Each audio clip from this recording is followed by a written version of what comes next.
This week on BuzzFeed Unsolved, we cover the Axeman killer of New Orleans, one of the strangest serial killer cases I've ever read. And you've read a lot. Yeah, I read a lot in my time. You're and, a sicko. I'm not a sicko, I'm interested in, you know. Okay, maybe I'm a little weird, but this guy had a flair for the dramatic. I think you're gonna enjoy it. Okay, all right. Let's get into it. Starting in 1918, over a period of roughly 18 months, the city of New Orleans and surrounding areas were rocked by a serial killer that would later go by the name the Axeman. The Axeman was the manifestation of the boogeyman, lurking in the shadows of New Orleans, almost exclusively attacking at night, and is possibly responsible for 12 attacks and 6 killings. In chilling fashion, he only seemed to strike people while they slept in their beds. I love this right off the bat. What do you love about it? Well, I'll tell you what. I love it when serial killers have a fun little thing. I don't approve of serial killers, but I think if you're gonna kill a bunch of people, you might as well have some fun with it. I feel like you have baseball cards of this guy. I absolutely do not. They don't make serial killer baseball cards though, do they? If they did, you'd probably own them. You would own them. No, I think in a you'd own them heartbeat. too. I'd You'd be own like, them. I'll trade you a Gacy for a...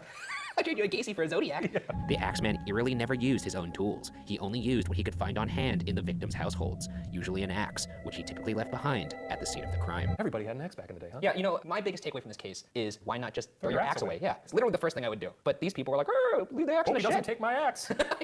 I've got my porch axe, my shed axe, my kitchen axe.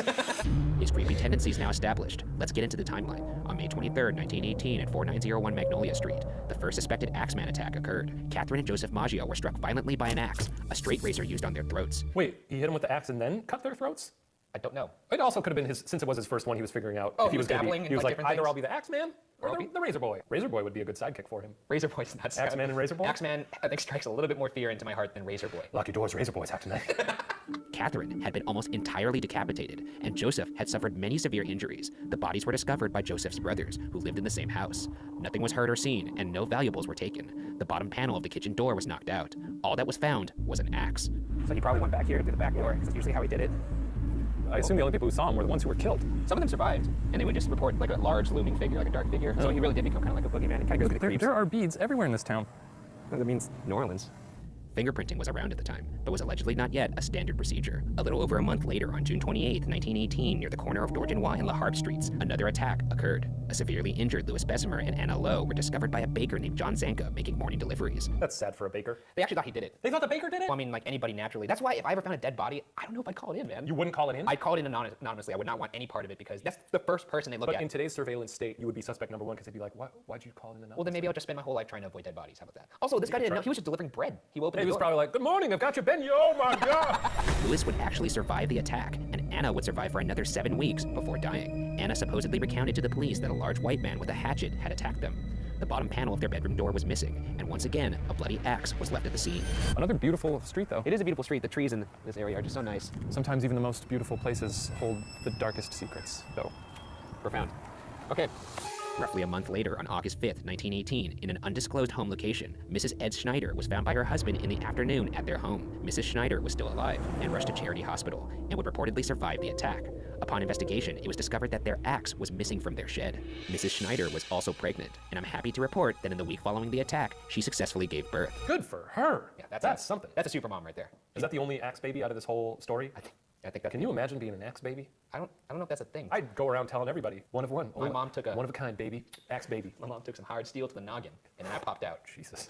5 days later, on August 10th, 1918, reportedly near Tonti and Gravier Street, 80-year-old Joseph Romano was found by his nieces Pauline and Mary after they heard him struggling. His head was bashed in. The two girls allegedly saw the attacker and described him as, quote, dark, tall, heavyset, wearing a dark suit and a black slouch hat, end quote. Joseph Romano would die 2 days later. This guy sounds like the villain from Rocky and Bullwinkle. Yeah, he does. What's a slouch hat? I think it's, I don't know. I was about to talk out of my ass. Are you gonna Google that? I'm gonna look up a slouch hat, because that sounds like something I need.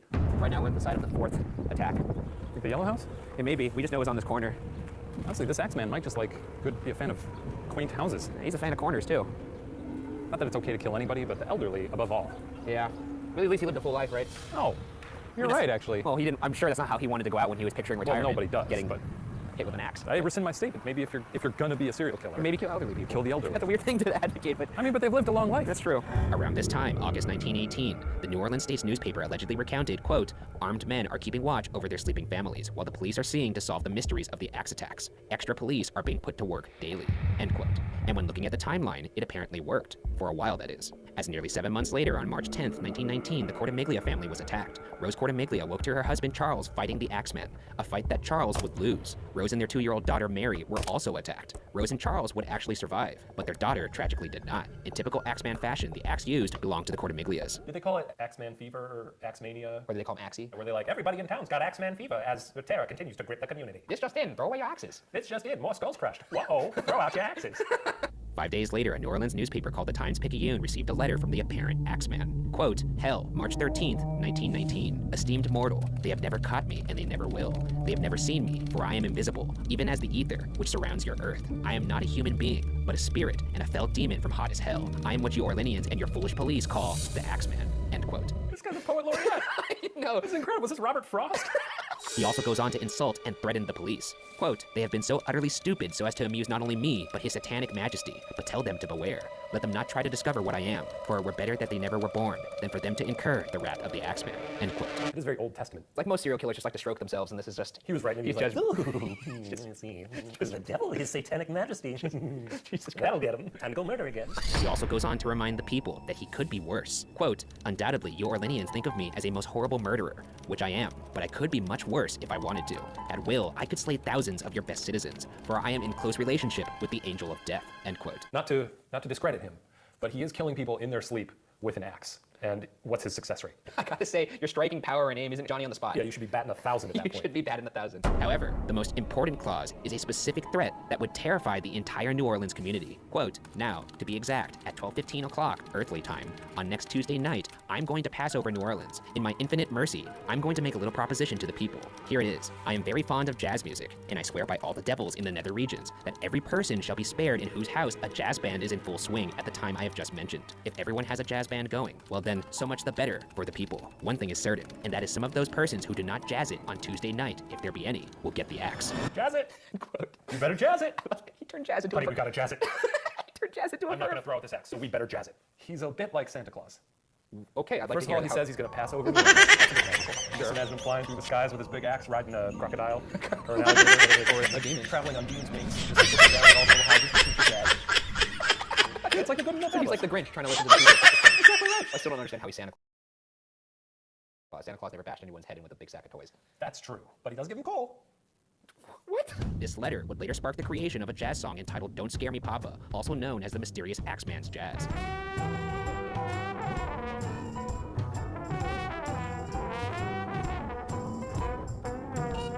The Tuesday night mentioned in the letter was March 19th, 1919. It is said that the city was truly alive that night, as people blasted jazz music in their homes, and those who did not have a record player poured into local jazz clubs to stay clear of the Axeman's wrath. It's worth mentioning that nobody was killed on March 19th, 1919. So he kept his word. Apparently everyone was jazzing it. You know what? He was probably just gonna be out of town. He thought, wouldn't this be I've funny? got a business trip that weekend. Let's see how many smokers I can make dance. Yeah.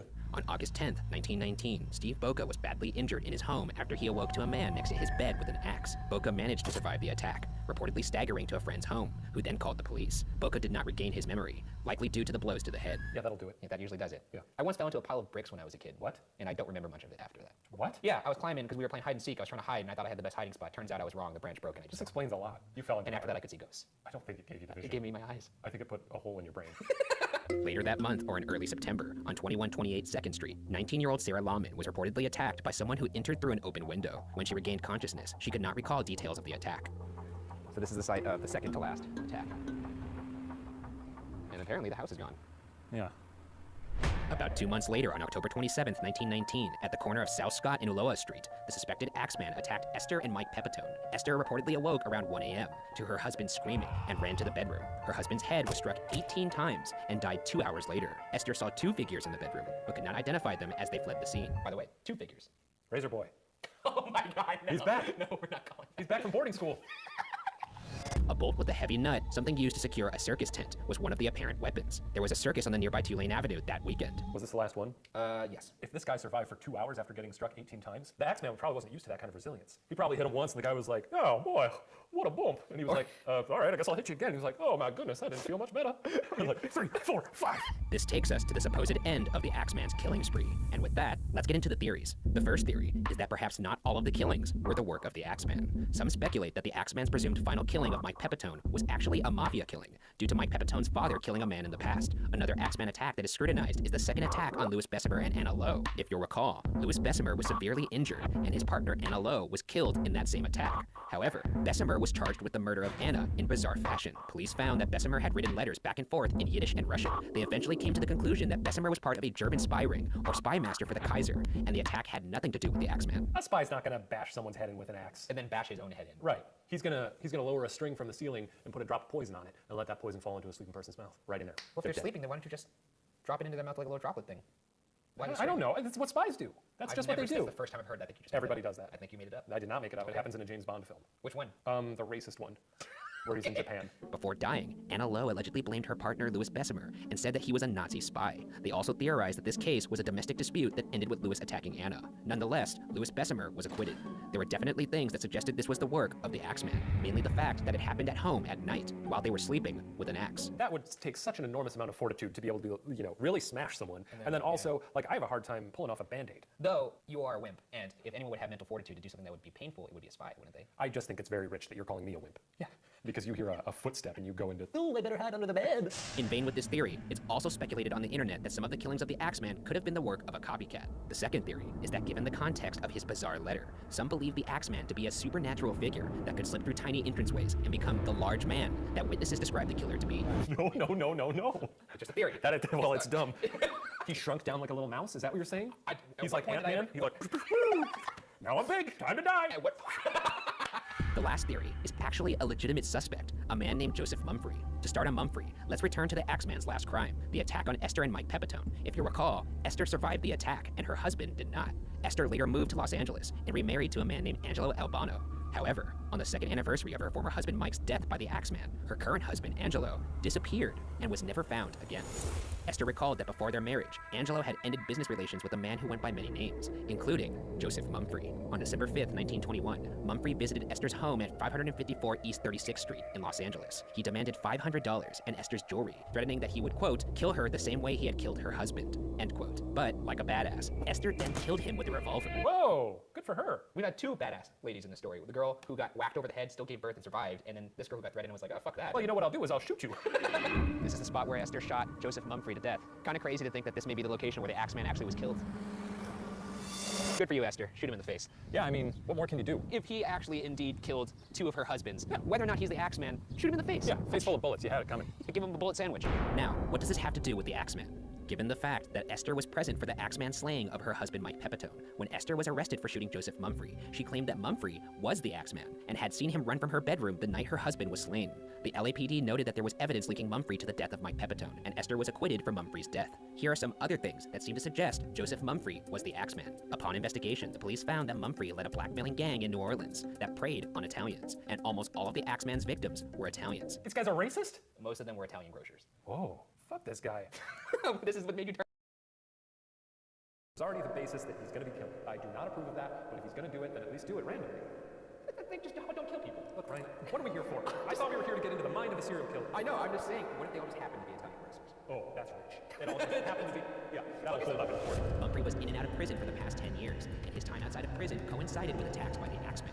That being said, there was not enough evidence to directly link Mumfrey to the crimes, and eyewitnesses can be wrong. Only circumstantial evidence led people to believe Mumfrey was the killer. If you'll recall, Esther Pepitone originally said there were two men in her bedroom the night her first husband was killed, so either she's lying or is the Axeman, perhaps multiple people. What do you think? I think that's it. It very well could be him. I know it says there's not a lot of evidence, but that was sort of the sweet spot for serial killers, right? I think it may have been a series of copycat killers. Yeah, that sounds likely. Leading a blackmailing gang in New Orleans that preys on Italians. What a strange thing. I've never even heard of a blackmailing. What does a blackmailing gang do? They just get together and they're like, I saw this guy fucking a goat.